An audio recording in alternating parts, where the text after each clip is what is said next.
أعوذ بالله من الشيطان الرجيم بسم الله الرحمن الرحيم الحمد لله والصلاة والسلام على أشرف رسول الله سيدنا محمد صلى الله عليه وسلم وعلى آله وصحبه أجمعين أما بعد. അപ്പോൾ സഹോദരന്മാരെ, നമ്മൾ സഹീഹായ ഹദീസ് ഏത്, സഹീഹല്ലാത്ത ഹദീസുകൾ ഏത്, ലഈഫായ ഹദീസ് ഏത് എന്നതിനെ കുറിച്ചുള്ള വിശദീകരണത്തിലേക്കാണ് നമ്മൾ പ്രവേശിക്കുന്നത്. നമ്മൾ നേരത്തെ പറഞ്ഞു, മഷ്ഹൂറ ഹദീസിനെ കുറിച്ചിട്ടുള്ള സനദിന്റെ അന്വേഷണം ആവശ്യമേ ഇല്ല. അത് കാഫറുകൾ പോലും, മുബ്തദീകൾ പോലും, ഫാസിക്കുകൾ ആരാണെങ്കിൽ പോലും അത് ഉദ്ധരിച്ചാൽ നമുക്കത് സ്വീകരിക്കാം. കാരണം അത്രമാത്രം വിവിധ മാർഗങ്ങളിലൂടെ അത് വന്നിട്ട് എല്ലാവർക്കും അത് അറിയപ്പെട്ട് കഴിഞ്ഞിട്ടുണ്ട്. ആർക്കും നിഷേധിക്കാൻ സാധിക്കാത്ത വിധം സ്ഥിരപ്പെട്ടൊരു കാര്യത്തിന്റെ സനത് അന്വേഷിക്കേണ്ട കാര്യമില്ല. അപ്പൊ മുത്തവാത്തിറിനെ കുറിച്ചിട്ടുള്ള ചർച്ച നമ്മൾ ഇസ്നാദിന്റെ ചർച്ചയിൽ വരില്ല. ചർച്ചയിൽ വരുന്നത് ഈ മുത്തവാത്തിറിന് നേരെ ഓപ്പോസിറ്റിലുള്ള ആഹാദ് എന്ന് പറയുന്നതായ മൂന്ന് തരം ഹദീസുകളാണല്ലോ നമ്മൾ പറഞ്ഞത്. ആഹാദ് എന്ന് പറഞ്ഞാൽ കളവിന്റെ മേൽ അതായത് മുത്തവാത്തിർ എന്ന് പറഞ്ഞാൽ ഇപ്പോൾ പുതിയ ആളുകളൊക്കെ ഉണ്ടായിരിക്കും. മുത്തവാത്തിർ ഒന്നുകൂടി വിശദീകരിക്കുകയാണ്. കളവിന്റെ മേൽ ഏകോപിക്കാൻ സാധ്യതയില്ലാത്ത അത്ര കൂടുതൽ ആളുകൾ ഉദ്ധരിച്ച ഒരു ഹദീസ്. ആ ഹദീസ് എന്തായിരിക്കണം നമ്മൾ പറഞ്ഞിട്ടുണ്ട്. അവസാനം ആ ഹദീസിൽ പരാമർശിക്കുന്ന വിഷയം നബി സല്ലല്ലാഹു അലൈഹി വസല്ലമ തങ്ങൾ ചെയ്യുന്നത് ഞാൻ കണ്ടു, അല്ലെ പറയുന്നത് ഞാൻ കണ്ടു, അല്ലെങ്കിൽ പറയുന്നത് ഞാൻ കേട്ടു എന്നൊക്കെ പറഞ്ഞുകൊണ്ടുള്ള നമ്മുടെ ഹിസ്സിലേക്ക് മടങ്ങുന്നതായിരിക്കണം. എന്ന് പറഞ്ഞാൽ കണ്ടു, കേട്ടു, മണത്തു, രുചിച്ചു, തൊട്ടു എന്നൊക്കെ പറഞ്ഞ 5 പഞ്ചേന്ദ്രിയങ്ങളുണ്ടല്ലോ. പഞ്ചേന്ദ്രിയങ്ങളിലേക്ക് മടങ്ങുന്ന വിഷയമായിരിക്കണം അതിൽ പറയേണ്ടത്. അതുപോലെ തന്നെ അത് അത് തുടക്കം മുതൽ അത് സംഭവത്തിന്റെ ആദ്യം മുതൽ അവസാനം വരെ എല്ലാ കണ്ണികളിലും ഈ ഇത്രയും കൂടുതൽ ആളുകൾ വേണം. കളവിന്റെ മേൽ ഏകോപിക്കാൻ സാധ്യതയില്ലാത്ത അത്ര ആളുകൾ എല്ലാ കണ്ണിയിലും വേണം. അങ്ങനെയൊക്കെ സ്ഥിരപ്പെട്ടതായിരിക്കുന്ന ഹദീസ്. അത് നമ്മൾ വിശദീകരണം മുമ്പ് കഴിഞ്ഞിട്ടുണ്ട്. അതാണ് മുത്തവാത്തിർ. അപ്പോ ഈ മുത്തവാത്തിർ അല്ലാത്ത, അതായത് നമ്മളത് പറഞ്ഞു, മുത്തവാത്തിർ അല്ലാത്തതായിരിക്കുന്ന ഹദീസുകൾ ആഹാദാണ് എന്ന് നമ്മൾ പറഞ്ഞു. അതൊരു പക്ഷെ എന്തായിരിക്കും, ഒരു കണ്ണിയിൽ ഏറ്റവും ചുരുങ്ങിയത് 3 പേരുള്ള ഹദീസിനേക്കാണ് ഒരു ശ്രേണിയിൽ 3 പേര് മാത്രമായിരിക്കും ആ ഹദീസ് ഉദ്ധരിച്ചിരിക്കുന്നത്. അത് തുടക്കത്തിലാണെങ്കിലും അവസാനത്തിലാണെങ്കിലും. എന്നാൽ ആ ഹദീസ് മഷ്ഹൂറ ഹദീസ് എന്ന് പറയും. ഇനി ഏതെങ്കിലും ഒരു കണ്ണിയിൽ ഏറ്റവും ചുരുങ്ങിയത് 2 പേരായി പോയിട്ടുണ്ട് എങ്കിൽ ആ ഹദീസിനെ കുറിച്ച് അസീസ് എന്നൊക്കെ പറയും. ഏതെങ്കിലും ഒരു കണ്ണിയിൽ ഇനി ഒരാളായിട്ടുണ്ടെങ്കിൽ ആ ഹദീസിനെ കുറിച്ച് ഗരീബ് എന്ന് പറയും. അപ്പൊ മഷ്ഹൂർ എന്ന് പറഞ്ഞാൽ ഏറ്റവും ചുരുങ്ങിയത് ഏതെങ്കിലും ഒരു കണ്ണിയിൽ 3, അല്ലെ ഫുള്ളായിട്ട് 3, അല്ലെങ്കിൽ ഏതെങ്കിലും ഒരു കണ്ണിയിൽ 3, ബാക്കിയുള്ളവർക്ക് 30, 300, 3000 ആയിട്ട് പ്രശ്നമല്ല. ഏതെങ്കിലും ഒരു കണ്ണിയിൽ 3 ആയി പോയാൽ ആ ഹദീസിനെ കുറിച്ചുകൊണ്ട് നമ്മൾ മഷ്ഹൂർ എന്ന് പറയും. അങ്ങനെ മഷ്ഹൂർ ഹദീസോ, അല്ലെങ്കിൽ ഏതെങ്കിലും ഒരു കണ്ണിയിൽ, ഈ പറഞ്ഞതൊക്കെ ഇതിനും ബാധക, 2 ആളെ പോകുന്നത് എല്ലാ കണ്ണികളിലും ഈ 2 വീതം ആ ഹദീസ് ഉദ്ധരിച്ചിട്ടുണ്ട് അല്ലെങ്കിൽ ഒരു കണ്ണിയിൽ മാത്രം 2 ആളെ പെട്ടിട്ടുണ്ടെങ്കിലും എങ്കിലും ആ ഹദീസ് എന്താകുന്നു, അസീസായ ഹദീസ് ആകുന്നു. ബുഖാരി ഇമാമിന് അങ്ങനെ നിബന്ധന ഉണ്ട്. എല്ലാ ഹദീസുകളും അസീസ് ആവണം നിബന്ധന ഉണ്ട് എന്ന് പറഞ്ഞതിന്റെ പ്രത്യേകത നമ്മൾ ചർച്ച കഴിഞ്ഞു. അത് ശരിയല്ല, അദ്ദേഹത്തിലേക്ക് അങ്ങനെ നിബന്ധന വെച്ചിട്ടില്ല എന്ന് നമ്മൾ വിശദീകരിച്ചു കഴിഞ്ഞതാണ്. അതുപോലെ ഒരു കണ്ണിയിൽ ഒരാളായി മാത്രമായി പോയതും, അത് ബാക്കിയുള്ള കണ്ണിയിലും ഒരാളാവാം, അല്ലെ ബാക്കിയുള്ള കണ്ണിയിൽ ഒന്നിലധികം എത്രയും ആളാവാം. പക്ഷെ ഒരു കണ്ണിയിൽ ഒരാളായി പോയാൽ തന്നെ ആ ഹദീസിനെ കുറിച്ച് നമ്മൾ അഹാദ് എന്ന് പറയും. ഈ 3 തരം അഹാദുകളും അഹാദ് എന്ന് പറഞ്ഞതിൽ പെടും. മഷ്ഹൂർ, അസീസ്, ഗരീബ്. ഇത് 3 ഏതിൽ പെടുന്നതാണ്? പിന്നെ ഈ അഹാദ് എന്ന് പറയുന്ന ഹദീസിൽ പറഞ്ഞു. ഈ അഹാദിനെ കുറിച്ചാണ് നമ്മുടെ ചർച്ച. അത് എന്താവും, അതിന് പിന്നെ ഈ പല ആളുകളും വരാൻ സാധ്യതയുള്ളതുകൊണ്ട് ഈ മൂന്നിൽ മൂന്നോ അല്ലെങ്കിൽ 3, 2, 1 ഇങ്ങനെ അതാണ് ഏറ്റവും ചുരുങ്ങുന്നത്. അപ്പൊ അതുകൊണ്ട് തന്നെ അതിലെ റാവികളെ കുറിച്ചുകൊണ്ട് നമ്മൾ ചിന്തിക്കുകയാണ്. റാവികൾക്ക് ഉത്തമ ഗുണമുണ്ടെങ്കിൽ സ്വീകരിക്കും, ഇല്ലെങ്കിൽ സ്വീകരിക്കും. ഞാനിവിടെ കൊടുത്ത ഇമേജ് നിങ്ങൾ സൂം ചെയ്ത് ശ്രദ്ധിക്കുക. അവിടെ നിന്ന് തുടങ്ങുകയാണ് നമ്മൾ. ഖബറുൽ ആഹാദി എന്താണ്? ആഹാദ് ഖബർ എന്ന് പറഞ്ഞ് ഖബറുൽ ആഹാദി ബിനഖ്ലി അദിലിൻ താമിൽ ലബ്തി. ഈ കിതാബ് നമ്മൾ ഇപ്പം പറയുന്ന കിതാബ് നുസ്ഹത്തുൻ നദർ ഫി തൗളിഹി നുഖ്ബത്തുൽ ഫിക്ർ എന്ന് പറയുന്ന ഇമാം ഇബ്നു ഹജർ അൽ അസ്ഖലാനി റഹ്മത്തുള്ളാഹി അലൈഹിയുടെ കിതാബാണ് നമ്മൾ ഇപ്പോൾ ഇവിടെ ഇമേജ് ചെയ്തിട്ട് നമ്മൾ അർത്ഥം വെക്കുന്നത്. ഖബറുൽ ആഹാദി ആഹാദായിരിക്കുന്ന ഖബർ. ആഹാദ് ഖബർ മനസ്സിലായി. ബിനഖ്ലി അദിലിൻ താമിൽ ലബ്തി മുത്തസില സനദി ഗൈറ മുഅല്ലലിൻ വലാ ഷാദിൻ ഹുവ സഹീഹു ലിദാതിഹി. ഇതാണ്. വഹാദാ അവ്വലു തഖ്സീമിൻ മഖ്ബൂലിൻ ഇലാ 4 അൻവാഇൻ لأنه إما أن يشتمل من صفات القبول على علاها أو لا. അതായത് ഈ നിബന്ധനകൾ ഇണങ്ങിയതായിരിക്കുന്ന അഹാദ് യാ ഖബറാകുന്നു സഹീഹ്, സഹീഹ ഹദീസ്. ഏത് നിബന്ധന? ബിനഖ്ലി അദിലിൻ, അതിലായിരിക്കുന്ന ഒരാൾ ഉദ്ധരിക്കുന്നത് കൊണ്ട്. അതിൽ എന്ന് പറഞ്ഞാലൊക്കെ നമ്മൾ ഓരോന്ന് വിശദീകരിക്കും. 5 നിബന്ധനയാണ് ഒരു ഹദീസ് സഹീഹാവാൻ ഇവിടെ പറഞ്ഞിരിക്കുന്നത്. ആ 5 നിബന്ധനകളും നമ്മൾ ഓരോന്നായിട്ട് വിശദീകരിക്കും. അത് ശരിക്കും മനസ്സിലാക്കിയിരിക്കുകയും വേണം. ബിനഖ്ലി അദിലിൻ താമിൽ ലബ്തി, പൂർണ്ണമായും കൃത്യതയുള്ള ജീവിത വിശുദ്ധിയുള്ള നീതിമാനായിരിക്കുന്ന ആൾ ഉദ്ധരിച്ച ഹദീസ്.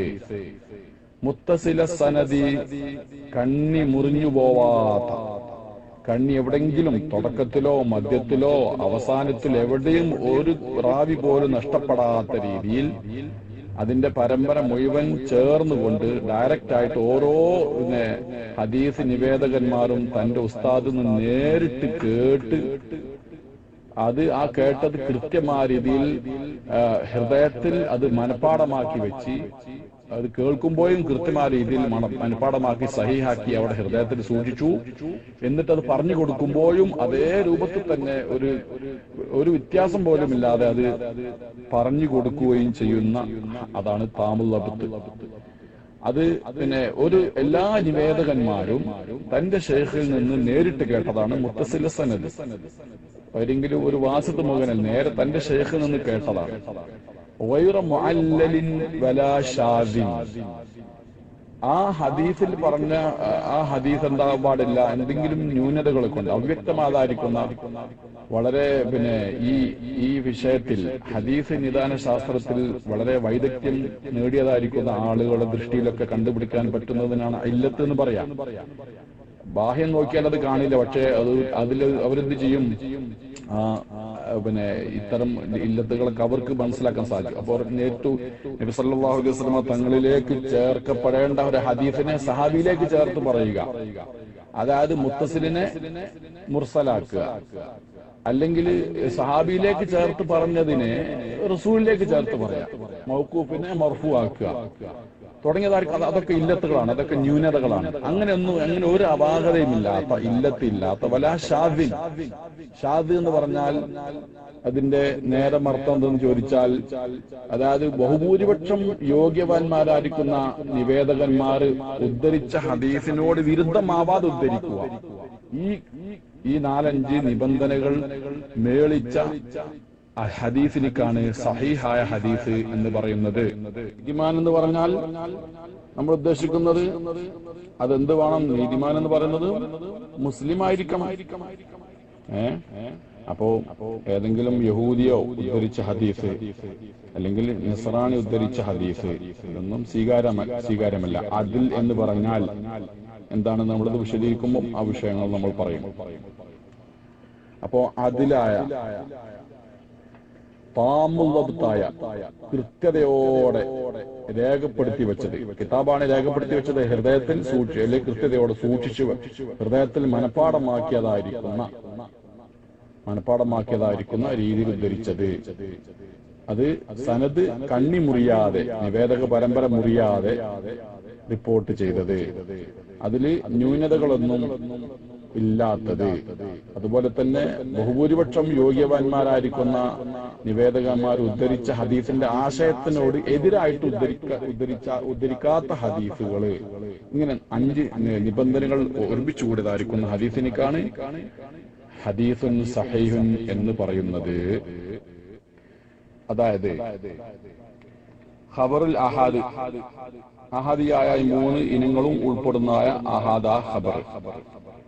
അത് ബിനഖലിൻ ആദിലിൻ നമ്മൾ പറഞ്ഞല്ലോ. ആദിൽ എന്ന് വെച്ചാല് സിഖത്ത് എന്നാണ് അറബിയിൽ പറയുന്നത്. അതിൽ നമ്മൾ കിതാബിന് ഇതിന്റെ ഇത്തരം കിതാബുകളിൽ സിഖത്ത് എന്നാണ് കാണുന്നത്. സിഖത്തിന്റെ റിവായത്ത് കൊണ്ട് യോഗ്യവാനായ വിശ്വസ്തനായിരിക്കുന്ന ഒരാളുടെ ഉദ്ധരണി കൊണ്ട് ഉദ്ധരിച്ചത്, ആ റിവായത്ത് മുഖേനുള്ള അഹാദ്.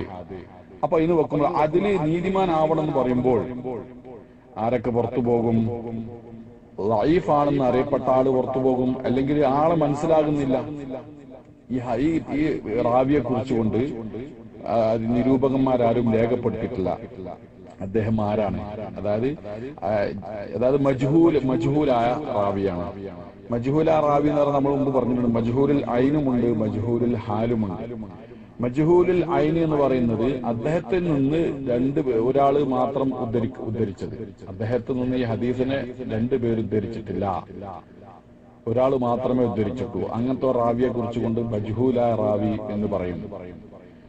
മജ്ഹൂലുൽ ഹാലി എന്ന് പറഞ്ഞാല് ഒരുപാട് ആളുകൾ ഇദ്ദേഹത്തിൽ നിന്ന് ഹദീസ് ഉദ്ധരിച്ചിട്ടുണ്ടെങ്കിലും ഇദ്ദേഹം വിശ്വാസയോഗ്യനാണ്, സിഖത്താണ് എന്ന് നിരൂപകന്മാരായിരിക്കുന്ന ഹാഫിദുകൾ രേഖപ്പെടുത്തിയിട്ടില്ല. അപ്പൊ എന്താ ഇദ്ദേഹത്തിന്റെ അവസ്ഥ നമുക്കറിയില്ല. സംഗതി ഇദ്ദേഹത്തിൽ നിന്ന് ഒരുപാട് ആളുകൾ ഉദ്ധരിച്ചിട്ടുണ്ടെങ്കിൽ പോലും അദ്ദേഹത്തിന്റെ അവസ്ഥ, യഥാർത്ഥ അവസ്ഥ എന്താണ്, ഹദീസ് സഹിയാവാൻ പറ്റുന്നതായ ഗുണങ്ങൾ മേളിച്ച ആളാണോ അല്ലാത്തതാണോ എന്ന് വ്യക്തമായി മനസ്സിലാക്കാൻ ഉതകുന്ന രീതിയിൽ നിരൂപണങ്ങളും നമുക്ക് കണ്ടെത്താൻ സാധിക്കുന്നില്ല.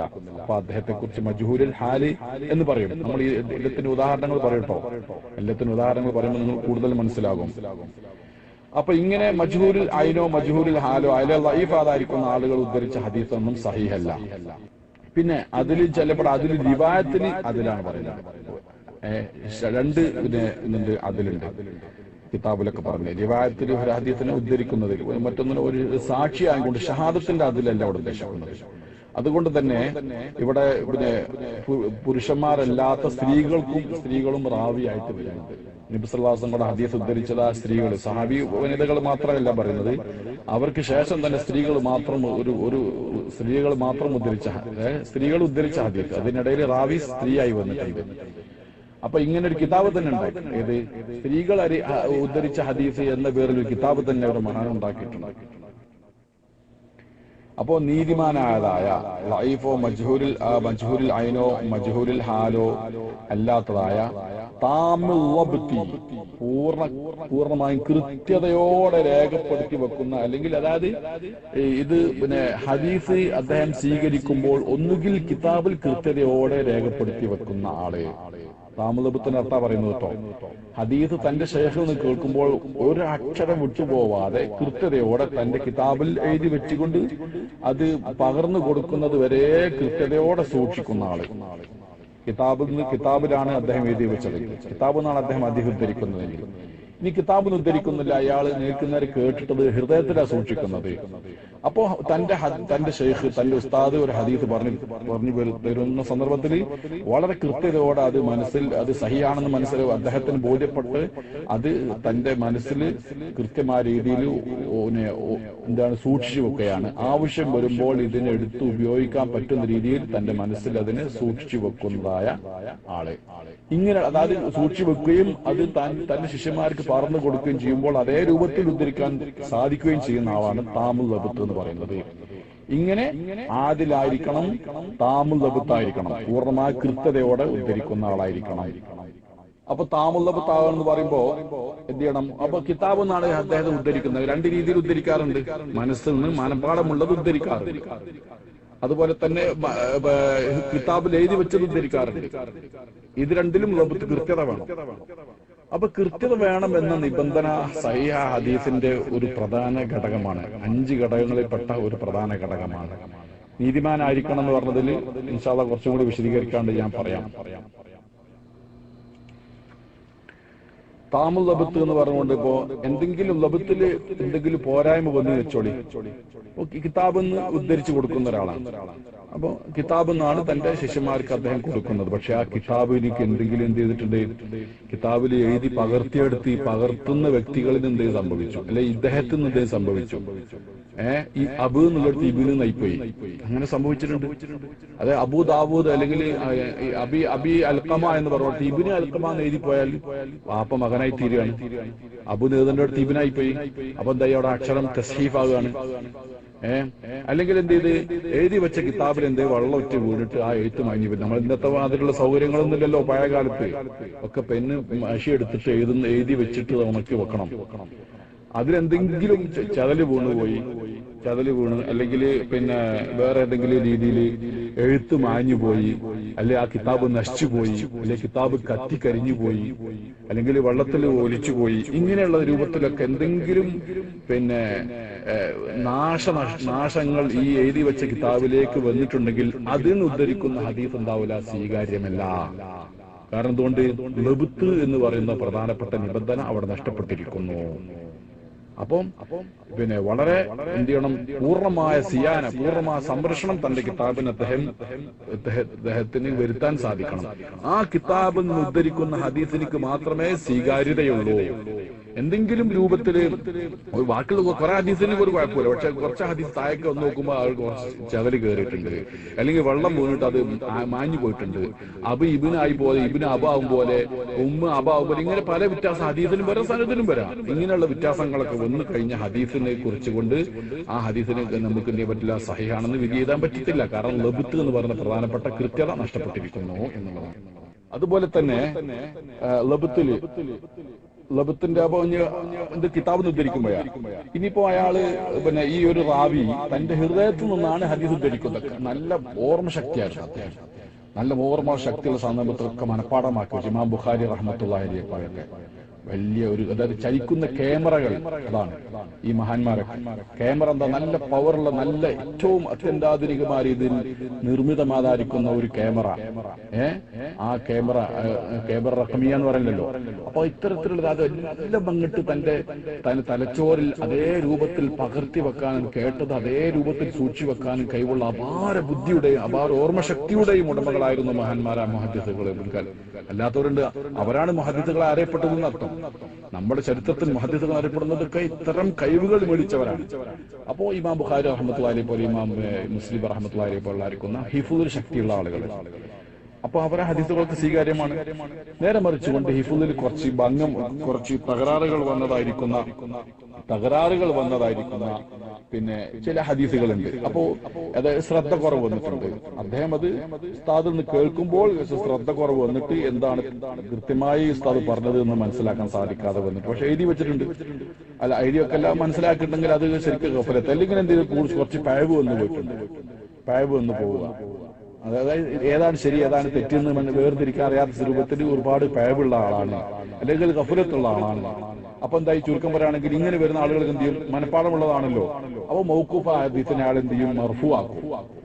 അതായത് സഹാബിയാണ് ഇത് സംഭവം പറഞ്ഞിട്ടുള്ളത്, പക്ഷെ സഹാബിയാണ് സംഭവം പറഞ്ഞതെങ്കിൽ പോലും എന്താക്കുകയാണ് ചെയ്യുന്നത്, അതിനെ അത് നബി സല്ലല്ലാഹു അലൈഹി വസല്ലം പറഞ്ഞിട്ടുണ്ട് എന്നാണ് ഇദ്ദേഹം പറയുന്നത്. അദ്ദേഹത്തിന്റെ ഹിഫ്ദിൽ വന്നത് ആ മാറ്റമാണത്. അല്ലെങ്കിൽ മുർസലായിരിക്കുന്ന ഹദീസിനെ മുത്തസിലാക്കുന്നു. ആ ഹദീസ് യഥാർത്ഥത്തിൽ മുർസൽ, അത് സഹാബിയിലേക്കാണ് അത് എത്തുന്നത്. ആ സഹാബിനെ കളയപ്പെട്ടതാണ്. സഹാബിയെ എന്താണ് പിന്നെ അത് സനദിന്റെ അവസാനത്ത് നിന്ന് എന്താണ് ഇവിടെ റാവിയെ കളയപ്പെട്ടാണ്. അപ്പോ ഇതുപോലെ ഇമാം ഹസൻ അൽ ബസ്രി റഹ്മത്തുള്ളാഹി അലൈഹി ഖാല റസൂലുള്ളാഹി സ്വല്ലല്ലാഹു അലൈഹി വസല്ലം എന്ന് പറഞ്ഞു. എന്ന് പറഞ്ഞത്. അപ്പൊ മുർസല ഹദീസാണ്. ഈ മുർസല ഹദീസിന് മറ്റൊരു റാവി അദ്ദേഹത്തിന് ശിഷ്യന്മാർ പെട്ട ഏതെങ്കിലും ഒരു ശിഷ്യന് ഏതെങ്കിലും കണ്ണിൽ ഒരാൾ എന്ത് ചെയ്ത് പിന്നെ ഈ ഹദീസിനും കൂടി എന്ത് ചെയ്ത് അതിന്റെ ഇടയിൽ സഹാബിനും കൂടി ആയിട്ട് കൂട്ടി പറഞ്ഞു. യഥാർത്ഥത്തിൽ ഹസൻ ബസീർ റഹ്മത്തുള്ളാഹി അലൈഹി പിന്നെ സഹാബിയെ തനിക്ക് ലഭിച്ചതായിരിക്കുന്ന ഹദീസ് ലഭിച്ചത് ആ സഹാബിയെ പറഞ്ഞിട്ടില്ല. അപ്പോഴാണ് മുർസലാവുക. മുർസൽ ഏതാക്കുന്ന വിശദമായി നമ്മൾ പിന്നീട് പറയും. അപ്പൊ ഇങ്ങനെ മുർസലാതായിരിക്കുന്ന ഹദീസിന് എന്ത് ചെയ്ത് പിന്നെ ഈ ഹദീസ് ഉദ്ധരിച്ചപ്പോ എന്തായി സഹാബിനും കൂടി ഒരു സഹാബിനെ കൂട്ടിയാണ് പറഞ്ഞു. യഥാർത്ഥത്തിൽ അത് മുർസലാണ്, പക്ഷെ അദ്ദേഹം മുത്തസിലാക്കി. ഇങ്ങനെ സംഭവിച്ചു പോയി, അല്ല അറിയാതെ എന്ത് ചെയ്ത് പിന്നെ ആള് മാറിപ്പോയി. ഇങ്ങനെയുള്ളതായിരിക്കുന്ന ലബത്തിൽ, അതായത് കൃത്യതയിൽ എന്തെങ്കിലും ഭംഗം വരുത്തതായിരിക്കുന്ന ഹദീസും സ്വീകാര്യമല്ല. ശരിക്കും മനസ്സിലാക്കേണ്ട ഒരു വിഷയമാണ്. അപ്പോ അതുപോലെ മറ്റൊരു ഷർത്താണ് മുത്തസില സനദി. നമ്മൾ ആദ്യം പറഞ്ഞാണ് തന്ന ഇമേജ് നിങ്ങൾക്ക് കാണാൻ പറ്റും. മുത്തസില സനദി, സനദ് മുത്തസില രീതിയിൽ ഉദ്ധരിക്കപ്പെടണം എന്ന് പറഞ്ഞാൽ അത് നമ്മൾ വിശദീകരിക്കുന്നുണ്ട്. നമ്മുടെ ബഹുമാനപ്പെട്ട ഹാഫിദ് അസ്ഖലാനി തങ്ങൾ തന്നെ വിശദീകരിക്കുന്നുണ്ട്. അതിലിന്റെയും താമദബത്തിനൊക്കെ വിശദീകരിക്കും. ഞാൻ അതിന്റെ മുന്നിൽ ചെറിയ വിശദീകരണം നൽകുന്നു മാത്രം. അപ്പൊ മുത്തസില സനദ്, സനദ് മുത്തസിലാതായിരിക്കുന്ന രീതിയിലാവണം. അപ്പോ സനദ് മുത്തസിലാവുക എന്ന് പറഞ്ഞാൽ എന്താണ്? സനദിന്റെ തുടക്കത്തിൽ, സനദിന്റെ തുടക്കം നമ്മൾ ഉദ്ദേശിക്കുന്നത് ഇവിടെ. അപ്പോ ഉദാഹരണം പറയാ, ഇമാം ബുഖാരി റഹ്മത്തുള്ളാഹി അലൈഹി മുതൽക്ക് അങ്ങോട്ട് നബി വരേക്ക് തുടങ്ങുന്നതാണ്. അപ്പൊ ഇമാം ബുഖാരി എന്നാണ് സനദിന്റെ തുടക്കം എന്ന് പറയുന്നത്. നമ്മൾ അതിന് മധ്യം എന്ന് പറയുന്നത്, അപ്പൊ 4 പേരുണ്ടെങ്കിൽ ഇമാം ബുഖാരി കഴിഞ്ഞാൽ 5 പേരുണ്ട്. ഇമാം ബുഖാരി അടക്കം 5 പേരുണ്ടെങ്കിൽ എന്തായിട്ടെന്ന പിന്നെ അതില് പിന്നെ മൂന്നാമത്തെ ആളായിരിക്കുമല്ലോ മദ്യം. അങ്ങനെ കണക്കൊന്നുമില്ല. അതായത് തുടക്കത്തിൽ നിന്ന് 1 or 2 റാവികളൊക്കെ ഒന്നോ അല്ലെങ്കിൽ കൂടുതൽ ആളുകളെ കളയുന്നവർക്ക് ആ ഹദീസിനെ കുറിച്ച് നമ്മൾ എന്ത് പറഞ്ഞു, പിന്നെ മുഅല്ലഖ ഹദീസ് എന്ന് പറയും. മദ്യത്തുനിന്നാണ് ഹദീസിന്റെ റാവി കളഞ്ഞു പോകുന്നതെങ്കിൽ ഒരു റാവിയാണെങ്കിൽ മുൻകത്തി എന്ന് പറയും. ഒന്നിലധികം റാവികളാണ് കളയുന്നതെങ്കിൽ അതിനിക്ക് മുഅല്ലൽ എന്ന് പറയും. മദ്യത്തിന്റെ, അതായത് ഈ റിവായത്തിന്റെ സനദിന്റെ അന്ത്യത്തിൽ നിന്നാണ് കളയുന്നതെങ്കിൽ അതെനിക്ക് മുർസല്, അത് അന്ത്യം എന്ന് പറഞ്ഞ സഹാബിയാണല്ലോ. സഹാബിനെ കളഞ്ഞുകൊണ്ട് നേർക്കുനേരെ ഹദീസിനെ അങ്ങോട്ട് എന്താക്കിയാണ് നബി പറഞ്ഞു എന്നാണ് പറഞ്ഞതാണ്. നേരത്തെ പറഞ്ഞതുപോലെ ഹസൻ ബിസ്രി എന്നാണ് പറയുന്നത് എന്ന് ഒരു മഹാൻ പറഞ്ഞു കേട്ടിട്ടുണ്ട്. ഹസൻ ബിസ്രി റഹ്മത്തുള്ളാഹി അലൈഹി പിന്നെ എന്ത് നബി സല്ലല്ലാഹു അലൈഹി വസല്ലം തങ്ങൾ പറഞ്ഞു എന്ന് പറഞ്ഞു. ഹസൻ ബിസ്രി സഹാബിയല്ലേ, താബിയല്ലേ. അപ്പൊ ഇങ്ങനെ അപ്പൊ എന്താണ് സനദിന്റെ അവസാനത്തിൽ നിന്നാണ് ഇവിടെ സഹാബിയെ കളയപ്പെട്ടു പോയത്. അപ്പൊ ഇതെന്തല്ല, സനദ് മുത്തസിലായിട്ടില്ല. അപ്പൊ മുർസലായി വരിക, മുങ്കത്തിയോ മുഅല്ലലോ ആയി വരിക, മുഅല്ലഖായി വരിക. ഈ 4 വകുപ്പിലും പെട്ടതായിട്ട് ഹദീസുകൾ വന്നു കഴിഞ്ഞാൽ ആ ഹദീസ് എന്തല്ല, സഹീഹല്ല.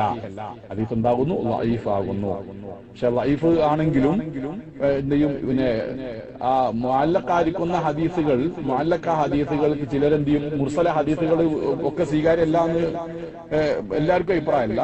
ഇമാം ഷാഫി റഹ്മത്തുള്ളാഹി അലൈഹി വളരെ കർക്കശമായ നിലപാട് വെച്ചുകൊണ്ട് എന്ത് ചെയ്തിട്ടുണ്ട്, ആ മുർസല ഹദീസ് സ്വീകരിക്കാമെന്ന് പറഞ്ഞു. ഇമാം ബുഖാരി റഹ്മത്തുള്ളാഹി അലൈഹി മുഅല്ലഖ ഹദീസ്, ബുഖാരി റഹ്മത്തുള്ളാഹി അലൈഹി മുഅല്ലഖ ഹദീസ് ഒക്കെ എന്ത് തന്നെയാണ്, എല്ലാം സഹീഹിന്റെ നിബന്ധനകൾ ഒത്തതാണ്. മറ്റുള്ളവരുടെ മുഅല്ലഖ ഹദീസ് പോലെയല്ല ഇമാം ബുഖാരി റഹ്മത്തുള്ളാഹിയുടെ മുഅല്ലഖ ഹദീസ്. ഇൻഷാ അല്ലാഹ് അത് വിശദമായി പറയും. ഇപ്പൊ ചുരുക്കം പറയുകയാണെങ്കിൽ മുർസല ഹദീസ്, അല്ലെങ്കിൽ മുങ്കത്തിയ ഹദീസ്, അല്ലെങ്കിൽ മുഅല്ലല ഹദീസ്, അല്ലെങ്കിൽ മുഅല്ലഖ ഹദീസ്, ഈ 4 രൂപത്തിലും ഉദ്ധരിക്കപ്പെടാത്തതായിരിക്കുന്ന രീതിയിലുള്ള ഹദീസ്, അതാണ് മുത്തസിൽ സനദ്. അപ്പൊ മുത്തസിൽ സനദ് എന്നുള്ളത് എന്താകുന്നു, 3ാമത്തെ നിബന്ധനയാണ്. അതിലാവുക, അതുപോലെ അതിലാവുക ഒന്ന്. പിന്നെ 2ാമത്തത് എന്തായിരിക്കുക, താമുള്ളതായിരിക്കുക. നമ്മൾ വിശദീകരിച്ചു, അതിൽ നമ്മൾ വിശദീകരിക്കും കുറച്ചും കൂടി കഴിഞ്ഞിട്ട്. മുത്തസിൽ സനദ് മുത്തസിലായിരിക്കുക എന്ന് പറഞ്ഞില്ലേ, ആ സനദിന്റെ ഇടയിൽ, സനദിന്റെ തുടക്കത്തിൽ നിന്നോ മധ്യത്തിൽ നിന്നോ അവസാനത്തിൽ നിന്നോ റാവികൾ, നിവേദകന്മാര് വിട്ടുപോവാതെ തുടർച്ചയായിട്ട് തന്റെ ഓരോ ഷെയ്ഖന്മാരും തന്റെ ഷെയ്ഖിൽ നിന്ന് കേട്ടതിനെ തുടർച്ചയായി നേർക്കുനേരെ കേട്ടതിന് അതേ രൂപത്തിൽ ഉദ്ധരിച്ചതായിരിക്കുന്ന ഹദീസ്, അതാ മുത്തസിൽ സനദ്. പിന്നെ 4ാമത്തെ നിബന്ധന ഗൈറു മുഅല്ലലിൻ എന്നാ പറഞ്ഞത്. മുഅല്ലൽ എന്ന് പറഞ്ഞാൽ ഇല്ലത്ത് കടന്നുകൂടാത്തതായ, എന്തെങ്കിലും ന്യൂനത കടന്നുകൂടാത്തതായിരിക്കുന്ന ഹദീസുകൾ.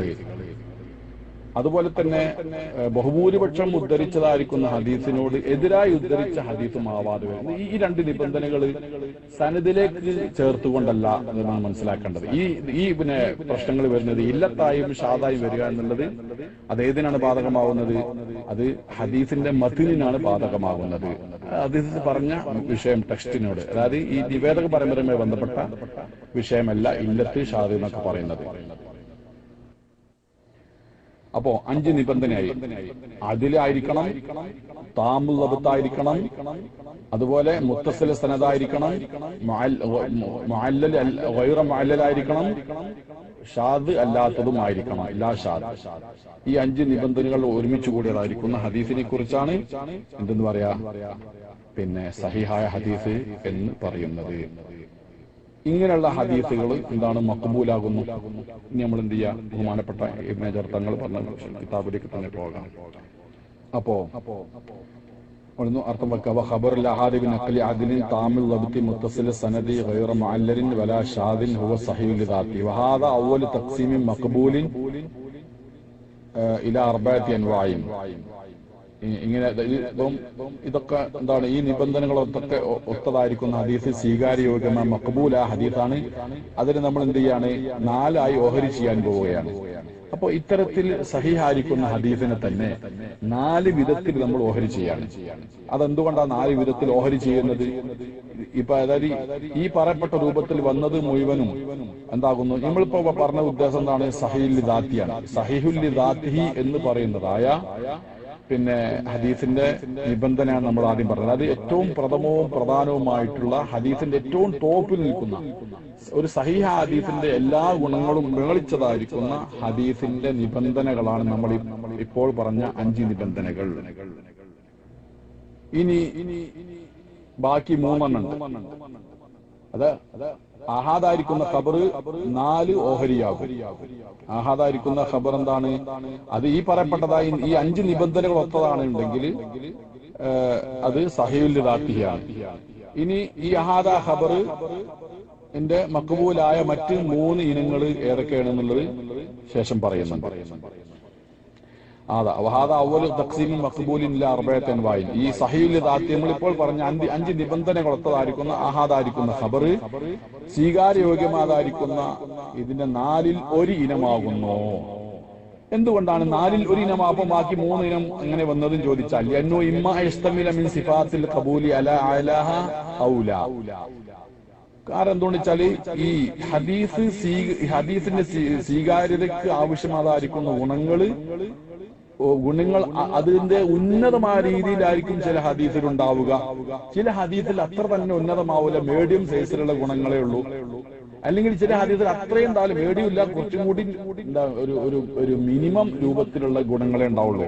അപ്പൊ മാക്സിമം, മീഡിയം, മിനിമം സിഫത്തുകൾ തന്നെ. അപ്പൊ സ്വീകാര്യത ഹദീസ് സ്വീകരിക്കാൻ ആവശ്യമാതായിരിക്കുന്ന ഗുണങ്ങൾ തന്നെ 3 ഗ്രേഡായി തരംതിരിക്കുകയാണ്.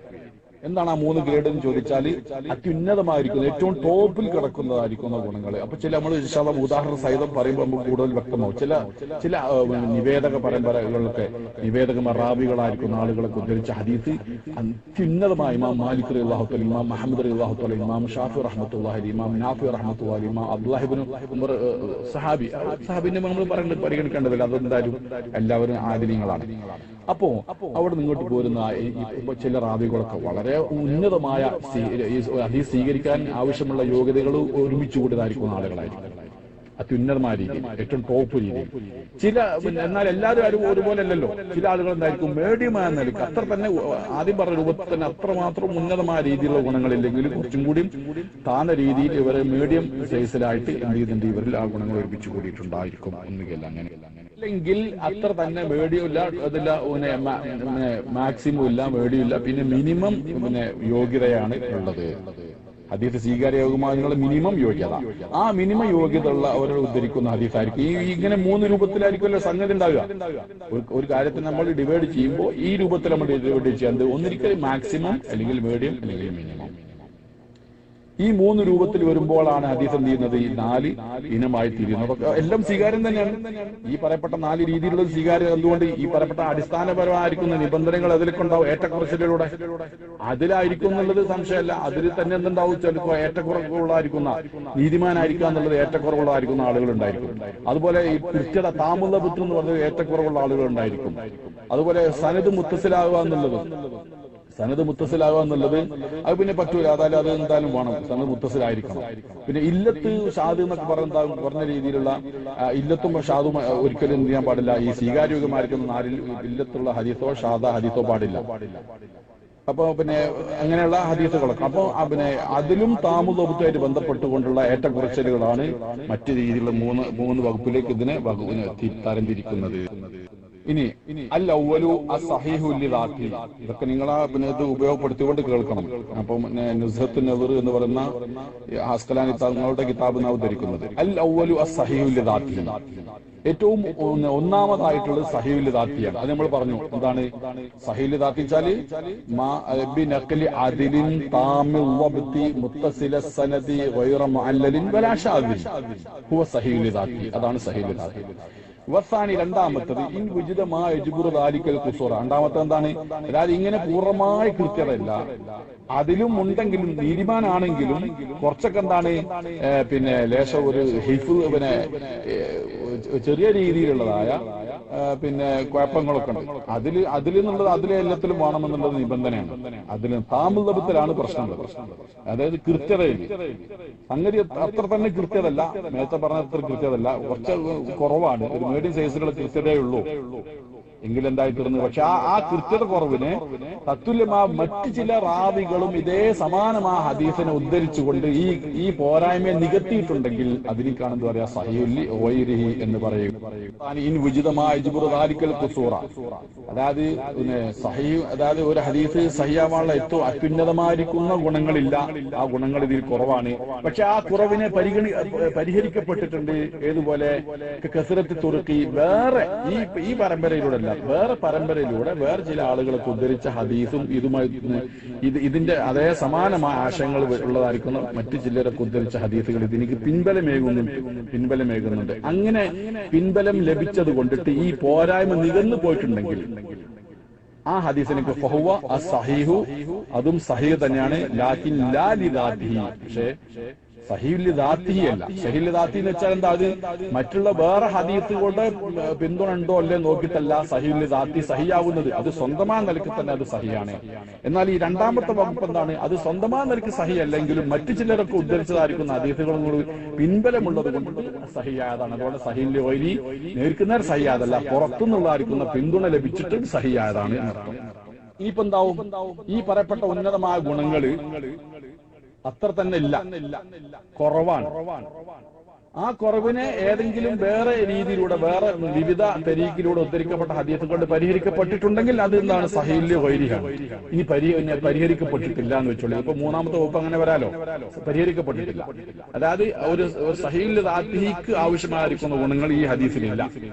എന്നാൽ വേറെ തരീക്കുന്ന വേറെ ചില സഹാബികളൊക്കെ ഉദ്ധരിച്ച ഹദീസ് കൊണ്ടിട്ട് ഇത് പിന്നെ വേറെ ചില ആളുകളും ഹദീസുകൾ ഉദ്ധരിച്ച ഹദീസ് കൊണ്ട് ഇതിന്റെ ന്യൂനത പരിഹരിക്കപ്പെട്ടിട്ടുണ്ടോ? പരിഹരിക്കപ്പെട്ടിട്ടുമില്ലെങ്കിൽ ആ ഹദീസിനെ കുറിച്ചാണ് ഹസനായ ഹദീസ് എന്ന് പറയുന്നത്. വഹൈസു ലാ ജുബ്റാന വഹുവ അൽ ഹുസ്നു ലിദാത്തിഹി. ഈ ഇങ്ങനെ മറ്റ് തരീക്കിലൂടെ വന്നുകൊണ്ട് ഇതിനക്ക് പിന്തുണ ലഭിച്ചിട്ടില്ലെങ്കിൽ അതിന്റെ പ്രശ്നം പരിഹരിച്ചു പോവാത്തടത്ത് അതിനാണ് ഹസനുൽ ലിദാത്തിഹി ഹദീസ് എന്ന് പറയുന്നത്. പരിഹരിച്ചിട്ടില്ലെങ്കിൽ ഹസൻ ലിദാത്തി എന്ന് പറഞ്ഞു. അതായത് പിന്നെ ആദ്യത്തെ ഹദീസിനുള്ള അത്ര ക്വാളിറ്റി ഇതിനില്ല. എന്താണ് ആ ക്വാളിറ്റി താന്ന് ഒരു മീഡിയം സൈസിലാണുള്ളത്. പക്ഷെ മീഡിയം സൈസിലാണെങ്കിൽ പോലും എന്തിന്റെ പുറത്തുനിന്നുള്ള വേറെ തരീക്കിലൂടെ ഉദ്ധരിക്കപ്പെട്ട ഹദീസുകൾ ഈ ഹദീസിനിക്ക് പിന്തുണ കൊടുക്കുന്നുണ്ട്. ഈ ഹദീസിന് ആശയത്തെ അത് ശക്തിപ്പെടുത്തുന്നുണ്ടെങ്കിൽ അത് എന്താവും സഹീഹുൽ ഗൈരിയാകുന്നു. ഇനി ഇങ്ങനെ വേറെ ഹദീസുകളുടെ പിന്തുണ എല്ലാം എന്തായി ആ ഹദീസിനെ കുറിച്ച് ഹദീസ് ഹസൻ എന്ന് പറയുന്നു. ഇനി നമ്മൾ നോക്കുക, പുറത്തുനിന്നുള്ള വേറെ ചില തെളിവുകളാണ് വരുന്നത്. വഇൻ ഖാമത്ത് ഖരീനത്തുൻ തുറജ്ജുഹു ജാനിബ ഖബൂലി മാ യുതവഖഫു ഫീഹി. ഹദീസ് ലൈഫായി സിഹത്തിന് നിബന്ധനക്കാത്ത ലൈഫായി കിടക്കാണ്, നമ്മൾ അവിടെ അമൽ ചെയ്യുന്നില്ല. പക്ഷെ അമൽ ചെയ്തില്ലെങ്കിലും ഈ പറയപ്പെട്ട ലൈഫ് ആ ഹദീസിന്റെ ആശയത്തിലുള്ളതായിരിക്കുന്ന വേറെ ചില ഹദീസുകളൊക്കെ വേറെ രൂപത്തിലൊക്കെ വന്നിട്ടുണ്ട്. ഷാഹിദ് കൊണ്ടോ മുതാബഅത്ത് കൊണ്ടൊക്കെ അത് സ്വീകരിക്കുന്നതിന്റെ ജാനിബ് സ്വീകരിക്കേണ്ട ഭാഗത്തെ ശക്തിപ്പെടുത്തുന്നതായ മറ്റ് വല്ല വാഹിമായ തെളിവുകളും ഉണ്ടെങ്കിൽ ഹസനു അത് ഹസന ഹദീസ് തന്നെയാണ്. പക്ഷേ ലാക്കിൻ ലാലിദാത്തി ഹസനിൽ ദാത്തി അല്ല, എന്താകുന്നു ഹസനിൽ വൈരിഹി ആകുന്നു എന്നാണ് പറഞ്ഞത്. അപ്പൊ ചുരുക്കത്തിൽ എന്താ പറഞ്ഞത്, സഹീഹ ഹദീസ് എന്ന് പറഞ്ഞാൽ നീതിമാനായിരിക്കുന്ന ആള് നമ്മൾ പറയും, നീതിമാനായിരിക്കുന്ന ആള് ഉദ്ധരിച്ച ഹദീസ് ഒന്നാമത്തെ നിബന്ധന എന്താണ്? രണ്ടാമത്തെ നിബന്ധന പൂർണ്ണമായ കൃത്യതയോടെ കിതാബിൽ നിന്നോ ഹൃദയത്തിൽ ഓർമ്മ വെച്ചുകൊണ്ടുള്ള കൃത്യത വേണം, അല്ലെങ്കിൽ കിതാബിൽ എഴുതി വെച്ചുള്ള കൃത്യത വേണം. ആ കൃത്യതയോടെ ഉദ്ധരിക്കപ്പെട്ട ഹദീസ്. മൂന്നാമത്തെ നിബന്ധന എന്താകുന്നു? ആ സനദ് എവിടെയെങ്കിലും ഒന്ന് കണ്ണിയറ്റു പോവരുത്. എവിടെ തുടക്കത്തിലും മധ്യത്തിലും അവസാനത്തിലും ഒന്നും കണ്ണിയറ്റു പോവാതെ തുടർച്ചയായിട്ട് ലഭിച്ച ഹദീസ്. മറ്റൊന്ന് ഹദീസിൽ വേറെ ഏതെങ്കിലും രൂപത്തിലുള്ളതായിരിക്കും ന്യൂനതകൾ വരരുത്. അബ് ഇബിനായി പോവുക, ഇബിന് അബായി പോവുക അങ്ങനെയുള്ളതായിരിക്കുന്ന ഇല്ലത്തുകളൊക്കെ തന്നെ. അതുപോലെ തന്നെ ഈ ഹദീസിൽ പറഞ്ഞ ആശയം മറ്റു ചില മഹാന്മാരായിരിക്കുന്ന ആളുകളൊക്കെ ഒരുപാട് ആളുകളൊക്കെ ഉദ്ധരിച്ച ഹദീസിന് വിരുദ്ധമായിട്ടും വരരുത്. ഷാദ എന്നുള്ളത് ഷാദ് മുങ്കറൊക്കെ ഒന്നിനെ ഷാദും ആവാതെ മുങ്കറും ആവാതെ ഇല്ലത്തില്ലാത്തതും സനദ് മുത്തസിലായതും താമുള്ളതും അതിലും ഉദ്ധരിച്ച ഹദീസിനേക്കാണ് സഹീഹ ഹദീസ് എന്ന് പറയുന്നത്. ഇപ്പൊ ഈ 5 നിബന്ധനയാണ് കാര്യമായിട്ട് ഇതിലുള്ളത്. ആ 5 നിബന്ധനകൾ വിളിച്ചത് മാത്രമാകുന്നു സഹീഹ ഹദീസ് എന്ന് നമ്മൾ മനസ്സിലാക്കി. ഇനി നമ്മൾ ഓരോന്ന് മുസന്നിഫ് തന്നെ പറയാണ്. വൽ മുറാദു ബിൽ അദിലി ഖുദ്ദിമൽ കലാമു അല സഹീൽ ദാത്തിഹി ലിഉലുവി റുതുബത്തി. നമ്മൾ ആദ്യം സഹീഹ് ദാത്തിനെ കുറിച്ചാണ് പറഞ്ഞത്. സഹീൽ ദാത്തിനെ കുറിച്ച് പറയുന്നതുകൊണ്ട് അതിന്റെ സ്ഥാനം കുറച്ച് അത്യുന്നതമായി കിടക്കുക, ഏറ്റവും ടോപ്പിൽ കിടക്കുന്നതാണത്. അതുകൊണ്ടാണ് ആദ്യം നമ്മൾ സഹീൽ ദാത്തിഹിയെ കുറിച്ചുകൊണ്ട് പറഞ്ഞിരിക്കുന്നത്. അപ്പൊ സഹീൽ ദാത്തിഹി, സഹീഹുൽ ഗൈരിഹി, ഹസനുൽ ദാത്തിഹി, ഹസനുൽ ഗൈരി, ഈ 4 രൂപവും മഖ്ബൂലാണ്. ഈ 4 രൂപത്തിൽ വന്ന ഹദീസുകളും സ്വീകാര്യമാണ്. അതുകൊണ്ട് അമൽ ചെയ്യണം, നിർബന്ധമായിട്ട് നമ്മൾ അമൽ ചെയ്യേണ്ടത് എന്ന് നമ്മൾ മനസ്സിലാക്കി. ഇനി എന്താണ് അദ്ലി എന്ന് പറയുന്നത് നോക്കട്ടെ. വൽ മുറാദു ബിൽ അദ്ലി, മഹാനായ മുസ്ലിം അസ്ഖലാനി തങ്ങൾ പറയുന്നു, മൻ ലഹു മലക്കത്തുൻ തഹമിലുഹു അലാ മുലാസമത്തി തഖ്വ വൽ മുറൂഅത്തി. കണ്ടോ, നീതിമാൻ എന്ന് പറയുന്നത് അത് ഒരു മനുഷ്യനുള്ളതായിരിക്കുന്ന ഒരു ഗുണമാണ്, ഒരവസ്ഥയാണത്. ആ അവസ്ഥ എന്ത് ചെയ്യുന്നുണ്ട്? അവനെ പ്രേരിപ്പിക്കുന്നുണ്ട് അലാ മുലാസമത്തി തഖ്വ, തഖ്വയോടുകൂടി ജീവിക്കാൻ പ്രേരിതമാകുന്ന ഒരവസ്ഥയുള്ളവനാണ്. വൽ മുറൂഅത്തി, മാനുഷിക മൂല്യങ്ങൾ ഉയർത്തിപ്പിടിച്ചുകൊണ്ട്, അതായത് അവനെപ്പോലായിരിക്കുന്ന ആളുകളൊക്കെ ചെയ്യുന്ന കാര്യങ്ങൾ ചെയ്യുള്ളൂ, അവരിൽ വ്യത്യസ്തമായ രീതിയിൽ മോശമായ പ്രവർത്തനങ്ങൾ ചെയ്യാത്ത അന്തസ്സാർന്ന അതുപോലെ മാനുഷിക മൂല്യങ്ങളൊക്കെ ഉയർത്തിപ്പിടിച്ചുകൊണ്ട് പിന്നെ എന്ത് ചെയ്യാം ഉള്ള വ്യക്തി ഉള്ള ആ രീതിയിലേക്കുള്ള ജീവിതം നയിച്ചവൻ, മനസ്സിലല്ലേ? അതായത് പിന്നെ അദാലത്ത് എന്ന് പറഞ്ഞാല് ജീവിത വിശുദ്ധി നമുക്ക് വേണമെങ്കിൽ മലയാളത്തിൽ തന്നെ വിവർത്തിക്കാം. ജീവിത വിശുദ്ധി അതായത് അള്ളാഹുവിന്റെ ആജ്ഞ നിരോധനങ്ങളൊക്കെ പാലിച്ച് വൻ പാപങ്ങൾ പ്രവർത്തിക്കാതെയും ചെറുപാപങ്ങളിലേക്ക് വഴി പോകാതെയുമുള്ള ജീവിതമാണ് സത്യസന്ധവും വിശുദ്ധവുമായ ജീവിതം, അല്ലേ? അപ്പൊ ഇതിൽ എന്തായിരിക്കണം? അവന് എന്തുണ്ടാകാൻ പാടില്ല? വിദേഹത്തിന്റെ ആശയം ഉണ്ടാകാൻ പാടില്ല. അതൊരു ഷിർക്കിന്റെ വിശ്വാസക്കാരനാകാൻ പാടില്ല, വിദേഹത്തിന്റെ വിശ്വാസക്കാരനാകാൻ പാടില്ല. വിദേഹത്തിൽ വെച്ചാൽ കാഫറായി പോകുന്ന വിദേഹത്തിൽ അതാ പറയുന്നത്. അപ്പൊ തഖ്വയോടുകൂടെയും അതുപോലെ തന്നെ പിന്നെ മോശമായിരിക്കുന്ന പ്രവൃത്തികൾ പിന്നെ ചെയ്യാതെയും മോശമായിരിക്കുന്ന പ്രവൃത്തികൾ ചെയ്യാതെയും ജീവിക്കാൻ പ്രേരിപ്പിക്കുന്ന അവസ്ഥ, അതാണ് നീതിമാൻ. വൽ മുറാദു ബി തഖ്വ. അപ്പൊ തഖ്വ കൊണ്ട് എന്താ ഉദ്ദേശം? അത് നമ്മൾ ഇവിടെ പ്രധാനമായിട്ട് ശ്രദ്ധിക്കേണ്ടത്, നമ്മളും വഹാബികളും തമ്മിൽ ഏറ്റവും അവര് വഹാബികളുടെ ആശയം വൈബിയച്ച ആശയമാണ്. അവര് സുന്നികളെ ശിർക്കാരോപണം നടത്തുവാനും വിദഗ്ധ ആരോപണം നടത്തുവാനും അവർ ഉന്നയിക്കുന്ന തെളിവുകളൊക്കെ എടുത്ത് പരിശോധിക്കുമ്പോൾ അതേ തെളിവുകൾ കൊണ്ട് ഒറ്റ ഹദീസും അവർക്ക് സ്വീകരിക്കാൻ സാധിക്കാതെ വരും. അല്ലെങ്കിൽ ഒരുപാട് ഹദീസുകൾ അവർ ബുഖാരിയിൽ നിന്ന് തന്നെ തള്ളയിക്കട ബുഖാരി ഇമാമിനെ പോലും അവർക്ക് തള്ളിക്കളയേണ്ട അവസ്ഥ വരും എന്നുള്ളതാണ് നമ്മൾ മനസ്സിലാക്കേണ്ടത്. അപ്പൊ എന്താണ് തഖ്വയുടെ ഉദ്ദേശം? ഈ റാവികൾക്കുണ്ടാവേണ്ട തഖ്വ, ഹദീസ് നിവേദകന്മാർക്കുണ്ടാവുന്ന തഖ്വ എന്ന് പറഞ്ഞാൽ എന്ത്? വൽ മുറാദു ബി തഖ്വ ഇജ്തിനാബുൽ അമാലി സയ്യിഅത്തി, മോശമായിരിക്കുന്ന പ്രവർത്തനങ്ങൾ ഒഴിവാക്കുക. മോശമായിരിക്കുന്ന പ്രവർത്തനങ്ങളെ ഒഴിവാക്കുക. ഒന്നത്. പിന്നെയോ, അപ്പം മോശമായ പ്രവർത്തനം എന്ന് പറയുന്നത് എന്താന്നുള്ളത് ഇൻഷാ അല്ലാഹ്. അപ്പൊ തഖ്വയുടെ മേൽ പ്രേരിപ്പിക്കുന്നത് എന്ന് പറഞ്ഞല്ലോ. തഖ്വയുടെ മേൽ പ്രേരിപ്പിക്കുന്നത് എന്ന് പറഞ്ഞാല് എന്താ പറഞ്ഞത് ഇവിടെ? ഇജ്തിനാബുൽ അമാലി സയ്യിഅത്തി, മോശമായ പ്രവർത്തനങ്ങൾ ഒഴിവാക്കുക. ഏതൊക്കെയാണ് മോശമായ പ്രവർത്തനം? മിൻ ശിർകിൻ ഔ ഫിസ്ഖിൻ ഔ ബിദ്അത്തിൻ. കണ്ടോ, തഖ്വക്ക് വിരുദ്ധമായതെന്നാണ് ശിർക്ക് വിശ്വാസം. തഖ്വക്ക് വിരുദ്ധമാണ്. അപ്പം ശിർക്കൻ വിശ്വാസമുള്ളതായിരിക്കുന്ന ആളാവരുത് ഹദീസ് ഉദ്ധരിക്കുന്ന ആളെ. അതുപോലെ ഔ ഫിസ്കിൻ, അല്ലെങ്കിൽ കുഫറിലേക്ക് എത്തിപ്പോകുന്നത് അല്ല, ഫിസ്ക് തന്നെ മോശമായിരിക്കുന്ന, അതായത് ഇങ്ങനെ കാര്യങ്ങൾ പ്രവർത്തിക്കുന്ന, അത് അമലിയായിരിക്കുന്ന വിഷയമാണിത്. ഫിസ്ക് എന്ന് പറഞ്ഞത് എന്താണ്? ഫിസ്ക് കൊണ്ട് ഉദ്ദേശിക്കുന്നത് ഒരു വാജിബിനെ ഒഴിവാക്കുക, അല്ലെങ്കിൽ ഹറാമിനെ പ്രവർത്തിക്കുക. അങ്ങനെയൊക്കെ ഉണ്ടാവും, ഫാസിക്കാവും. വാജിബിനെ ഒഴിവാക്കിയിട്ടും ഫാസിക്കാവും, അതുപോലെ ഹറാം ആ കാര്യം ചെയ്തിട്ടും ഫാസിക്കാവും. ഇങ്ങനെ ഫിസ്കിന്റെ അവസ്ഥയിൽ നിന്ന് രക്ഷപ്പെട്ടവനാ, അല്ലെങ്കിൽ ഫാസിക്കാവുന്ന കാര്യങ്ങൾ ഒഴിവാക്കണം. അതുപോലെ ഷിർക്ക് നിന്ന് ഒഴിവാകണം. ഏതാണ് ഷിർക്ക്? ജലിയ ഷിർക്കുമുണ്ട്, ഖഫിയ ഷിർക്കുമുണ്ട്. ജലിയ ഷിർക്ക് എന്ന് വെച്ചാൽ അല്ലാഹു സുബ്ഹാനഹു വ തആലക്ക് അവന്റെ ആരാധനയിലോ അല്ലെങ്കിൽ അവന്റെ അസ്തിത്വത്തിലോ വാജിബുൽ വുജൂദ് അങ്ങനെയാണല്ലോ, അതായത് അസ്തിത്വം നിർബന്ധമാവുന്ന എന്ന അർത്ഥത്തിലുള്ളതായിരിക്കും ഉലൂഹിയത്തിൽ, അല്ലെങ്കിൽ ആരാധനക്ക് അർഹനുണ്ട് എന്നുള്ള ഉലൂഹിയത്തിൽ പങ്കുകാരനെ വിശ്വസിക്കുക എന്നുള്ളതാണ് ഷിർക്ക്. നമ്മുടെ മഹാന്മാരായ ഉലമാവൊക്കെ വിശദീകരിച്ചത് അങ്ങനെയാണ്. ഇത് ജലിയ ഷിർക്കാണ്. അല്ലെങ്കിൽ ഖഫിയ ഷിർക്ക്, മുല്ലാരിൽ കാര്യം ഇത് വിശദീകരിച്ചിട്ടുണ്ട്. ഷിർക്ക് എന്ന് പറഞ്ഞാൽ ഐ ജലിയിൻ ഔ ഖഫിയിൻ എന്ന് വിശദീകരിച്ചിട്ടുണ്ട്. ജലിയ ഷിർക്കും ജലിയ ഷിർക്കും ഏതായാലും ഒഴിവാണ്. മുസ്ലിം ആണെങ്കിൽ തന്നെ ജലിയ ഷിർക്കും ഒഴിവാവണം. അപ്പൊ ഷിർക്ക് വിശ്വാസമുള്ള ഒരാൾ ഉദ്ധരിച്ച ഹദീസ് എന്തല്ല, സ്വീകാര്യമല്ല. ഇത് നമ്മൾ പ്രത്യേകം നോട്ട് ചെയ്ത് വെക്കുക ഈ വിഷയം. ആ ഷിർക്ക് ജലിയ ഷിർക്കും പാടില്ല, ഖഫിയ ഷിർക്കും പാടില്ല. ജലിയ എന്ന് പറഞ്ഞാൽ പരസ്യമായിട്ട് തന്നെ അള്ളാഹു അല്ലാത്തവർക്ക് ആരാധനക്ക് അർഹത ഉണ്ട് എന്ന് വിശ്വസിക്കുക എന്ന് പറയുന്ന ഷിർക്ക്. അല്ലെങ്കിൽ ഖഫിയ ഷിർക്ക് എന്ന് പറഞ്ഞാൽ എന്താണ്? അമലുകളിലൊക്കെ ഉണ്ടാവുന്ന ഷിർക്ക് ഉണ്ടല്ലോ, നമ്മൾ ചെയ്യുന്ന അമലുകളൊക്കെ തന്നെ മറ്റൊരാൾ കൂടി കാണട്ടെ എന്ന് തോന്നുമ്പോൾ എന്തായാലും അതിലൊരു അറിയാതെ ഒരു ഷിർക്ക് വരുന്നുണ്ട്. ഖഫിയ ഷിർക്ക് എന്ന് പറയുന്നത് റിയാ, ലോകമാന്യത. നമ്മൾ അമലി ചെയ്യുമ്പോൾ അതാണ് പിന്നെ അമലിൻ അജലിന്നാസി ശിർകുൻ തർക്കു ലിന്നാസി ദാക ഹുവ റിയാ ഔ സബഹിലല. ബഹുമാനപ്പെട്ട സൈനുദ്ദീൻ മഖ്ദൂം തങ്ങൾ തന്റെ അദ്കിയയിൽ പറഞ്ഞു, എന്താണ് ജനങ്ങൾക്ക് വേണ്ടി അമലിയ എന്നുള്ളത് ഷിർക്കാണ്. ഏത് ഷിർക്ക്? ഖഫിയ ഷിർക്ക്. മനസ്സിലായില്ലേ? ഖഫിയ ഷിർക്കാണത്. അതായത് ആരാധന ജനങ്ങൾക്ക് വേണ്ടിയല്ല ആരാധിക്കുന്നത്, പക്ഷെ ജനങ്ങൾ കാണണം എന്നുള്ളൊരു ആഗ്രഹം അത് കടന്നുകൂടുകയാണ്. അപ്പൊ എന്താ റിയാവ് വന്ന് അതെന്ത് തന്നെയാണ്? റിയാവ് തരത്തിലുള്ള ഒരു ഖഫിയായ ഷിർക്ക് തന്നെയാണ്. അപ്പം പരസ്യമായ അള്ളാഹു അല്ലാത്തവർക്ക് ആരാധനക്ക് അർഹത ഉണ്ട് എന്ന് വിശ്വസിക്കുന്ന ജലിയ ഷിർക്കിൽ നിന്നും, അതുപോലെ തന്നെ ഇത്തരത്തിലുള്ള റിയാവ് പോലുള്ളതായിരിക്കുന്ന പിന്നെ നമ്മൾ അറിയാതെ നമ്മുടെ അമലുകളെ ബാത്തിലാക്കുന്നതായ പിന്നെ ഷിർക്ക് നിന്ന്, അതായത് ഷിർക്ക് സഗീർ എന്നൊക്കെ പറയാം. ഷിർക്ക് സഗീർ നിന്ന്, ഷിർക്ക് ഖഫീൽ നിന്നും ഈ റാവി എന്ത് ചെയ്യണം? ഹദീസ് ഉദ്ധരിക്കുന്ന ആള് മുക്തനായിരിക്കണം.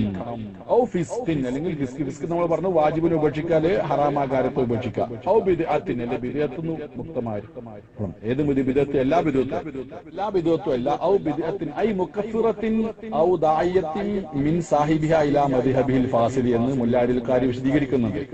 ബിദ്അത്ത് നിന്ന് രക്ഷപ്പെടുക എന്ന് പറഞ്ഞാൽ എന്താണ്? അതായത് ബിദ്അത്ത് രണ്ട് തരമുണ്ട്. കുഫറിലേക്ക് എത്താത്ത ബിദ്അത്തുണ്ട്, അതുപോലെ തന്നെ കുഫറിലേക്ക് എത്തിക്കുന്ന ബിദ്അത്തുണ്ട്. അല്ലാഹു സുബ്ഹാനഹു വ തആലക്ക് കയ്യും കാലും ഒക്കെ ഉണ്ട്, അല്ലാഹു തആലക്ക് പിന്നെ കൈയുണ്ട് കാലുണ്ട് എന്നൊക്കെ വിശ്വസിക്കുക എന്നാണ്. അത് എന്താകുന്നു? കുഫറിലേക്ക് എത്തുന്ന ബിദ്അത്താണ്. മനസ്സിലായില്ലേ? അത് നമ്മളെപ്പോലുള്ള ആർക്കുന്ന കയ്യും കാലും ഒക്കെ ഉണ്ട്, ജിസ്മുണ്ട്. അല്ലാഹു തആലക്ക് ജിസ്മുണ്ട്, അല്ലാഹു തആല കയ്യുണ്ട്, കാര്യം നമ്മളെപ്പോലെ കയ്യും കാലും ഒക്കെ ഉണ്ട് എന്ന് വിശ്വസിക്കുന്നവൻ എന്താകുന്നു? യഥാർത്ഥത്തിൽ അവന് അത് കുഫറായ വിശ്വാസമാണ്. ആ വിശ്വാസമുള്ള എന്താണ്? പിന്നെ അവന് അത്തരത്തിലുള്ള ഒരാള് ഉദ്ധരിച്ച ഹദീസ് സ്വീകാര്യമല്ല, അത് കുഫറിലേക്ക് എത്തുന്നതായിരിക്കുന്നു. അല്ലെ അല്ലാഹു തആലക്ക് ഒരു സ്ഥലം വേണം, അല്ലാഹു തആല സ്ഥലത്തിൽ ഉപവിഷ്ടനായിരിക്കുകയാണ്, ഇങ്ങനെയുള്ളതായിരിക്കുന്ന രീതിയിലൊക്കെ വിശ്വസിക്കുന്നത് കുഫറിലേക്ക് എത്തുന്ന ബിദ്അത്ത് തന്നെയാണ് യഥാർത്ഥത്തിൽ. അല്ലെങ്കിൽ അത്തരം അവന്റെ പേച്ച വിശ്വാസത്തിലേക്ക് ക്ഷണിക്കുന്നവനാണ്, അതിലേക്ക് ആളുകളെ പിന്നെ പ്രബോധനം ചെയ്യുന്നവനായിരിക്കുന്ന ആ ബിദ്അത്തുകാരൻ ആവാൻ, അത്തരത്തിലുള്ള ബിദ്അത്തുകാരനിൽ നിന്നും ഹദീസ് രക്ഷപ്പെട്ടത്. അത് അങ്ങനത്തെ ബിദ്അത്തുകാരനാവാൻ പാടില്ല എന്നർത്ഥം. പിന്നെ നമ്മളെന്താ ഇവിടെ നമ്മൾ വിദേഹത്തുകാരനാവാൻ പാടില്ല എന്ന് പറഞ്ഞത് കാഫറാക്കുന്ന വിദേഹത്താണ് ഉദ്ദേശിച്ചോ. അല്ലാത്ത വിദേഹത്തുകാരുണ്ടാവുന്നത് റാവികളിൽ ഉണ്ടാവുന്നത് അതുകൊണ്ട് ചില റാവികളെ കുറിച്ചൊക്കെ തന്നെ ഇപ്പം ബുഖാരിയിലും മുസ്ലിമിലും ഒക്കെ ഉള്ളത് സഹീന്റെ റിജാലുകൾ സഹീന്റെ നിവേദകന്മാരിൽ തന്നെ നാസിബിയാണെന്നും റാഫിദികളാണെന്നും ആക്ഷേപിക്കപ്പെട്ടവരുണ്ട്. അപ്പോ പിന്നെ റാഫിദിയാണെന്ന് പറഞ്ഞത് മാത്രം എന്താവില്ല ഒരാൾ അയോഗ്യനാവൂല, ഹദീസ് ഉദ്ധരിക്കാൻ അയോഗ്യനാവില്ല. അയാളുടെ ആ വിശ്വാസത്തിൽ കുഫറിലേക്ക് ചേർക്കുന്ന പിന്നെ പുത്തൻ വിശ്വാസമുണ്ടെങ്കിലാണ് അയാൾ അയോഗ്യനായി തീരുക. അതുപോലെ നാസിബിയാണ്, അതായത് പിന്നെ അഹ്ലു ബൈത്തിനോട് ശത്രുത വെച്ച് പുലർത്തുന്നവരാണ് എന്ന് ചില റാവികളെ കുറിച്ച് ആക്ഷേപിക്കപ്പെട്ടിട്ടുണ്ട്. അതൊന്നും കുഴപ്പമില്ല, മനസ്സിലായില്ലേ?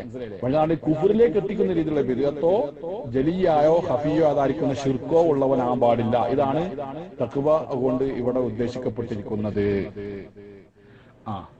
പിന്നെ അപ്പോ തഖ്വ എന്ന് പറഞ്ഞാൽ നമ്മൾ മനസ്സിലാക്കി, തഖ്വ എന്ന് പറഞ്ഞാല് ശിർക്കിൽ നിന്ന് ഒഴിവായിരിക്കുക, ചെറിയ ശിർക്കിൽ നിന്നും വലിയ ശിർക്കിൽ നിന്നും. അതുപോലെ തന്നെ അള്ളാഹുവിന്റെ കൽപ്പന എന്ത് ചെയ്യണം, കൽപ്പനകളൊക്കെ എടുക്കുന്നവനായിരിക്കണം, നിരോധിച്ച കാര്യങ്ങളൊക്കെ ഒഴിവാക്കുന്നവനായിരിക്കണം. അതുപോലെ തന്നെ ശുബ്ഹാത്തുകൾ കറാഹത്തുകളൊക്കെ ഒഴിവാക്കണം. ഇതൊക്കെ മലയാളക്കാരി പറഞ്ഞിട്ടുണ്ട്. തഖ്വ എന്ന് പറഞ്ഞാല് ശിർക്ക് നിന്നും ഒഴിവാക്കുക, ഫിസ്ക് നിന്നും ഒഴിവാക്കുക. ഫിസ്ക് എന്ന് വെച്ചാൽ നമ്മൾ പറഞ്ഞു ഹറാമായ കാര്യങ്ങൾ പ്രവർത്തിക്കുക, വാജിബിനെ ഉപേക്ഷിക്കുക. അതുപോലെ തന്നെ നിരോധിച്ച കാര്യങ്ങളൊക്കെ, അപ്പൊ എത്ര ഫിസ്കിൽ നിന്ന് രക്ഷപ്പെടണം. പിന്നെ അതുപോലെ തന്നെ കറാഹത്തായിരിക്കുന്ന കാര്യങ്ങളും ഹറാമാണോ ഹലാലാണോ എന്ന് വ്യക്തമായി തിരിയാത്ത ശുബ്ഹാത്തുണ്ടല്ലോ, അത്തരം വസ്തുക്കളൊക്കെ ഒഴിവാക്കുന്നവനായിരിക്കണം. അതുപോലെ അനുവദനീയമായിരിക്കുന്ന ഷഹവത്തുകളൊക്കെ ഒഴിവാക്കണം. അതൊക്കെ എന്തുപെട്ട തഖ്വയപ്പെട്ട തന്നെ. ഇത്തരം നിബന്ധനകളൊക്കെ പറയുന്നുണ്ട്. അനുവദനീയം മുബാഹാണെങ്കിൽ പോലും ഷഹ്വാത്തുമായി ബന്ധപ്പെട്ട കാര്യങ്ങളൊക്കെ ഒഴിവാക്കുക.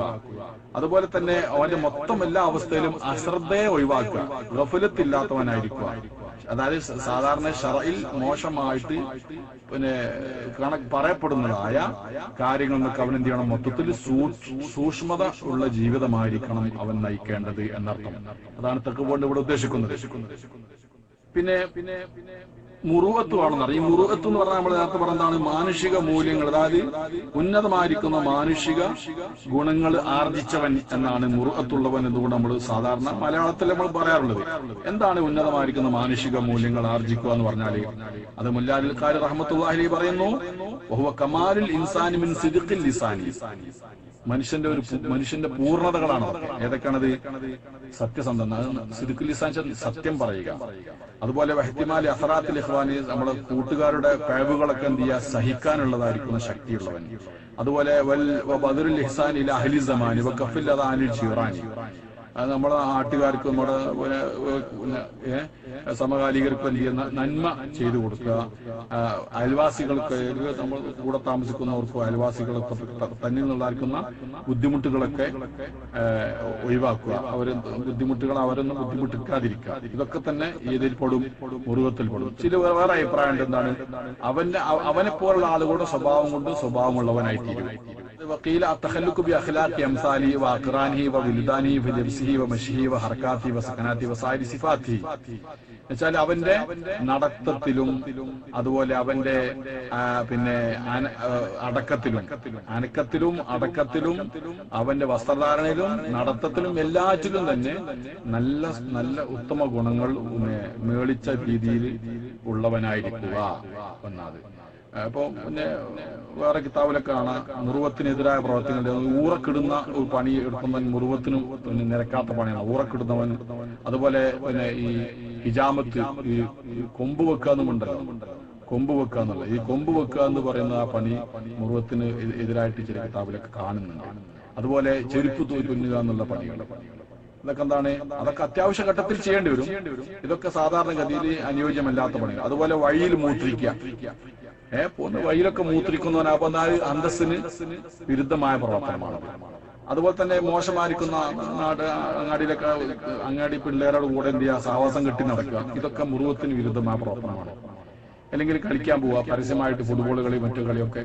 അപ്പൊ ഇതൊക്കെ എന്തല്ല ഒരു ഹദീസ് നിവേദകന്മാർക്ക് അവരുടെ അവസ്ഥയോട് യോജിക്കുന്ന അന്തസ്സാർന്ന പ്രവർത്തനങ്ങളല്ല.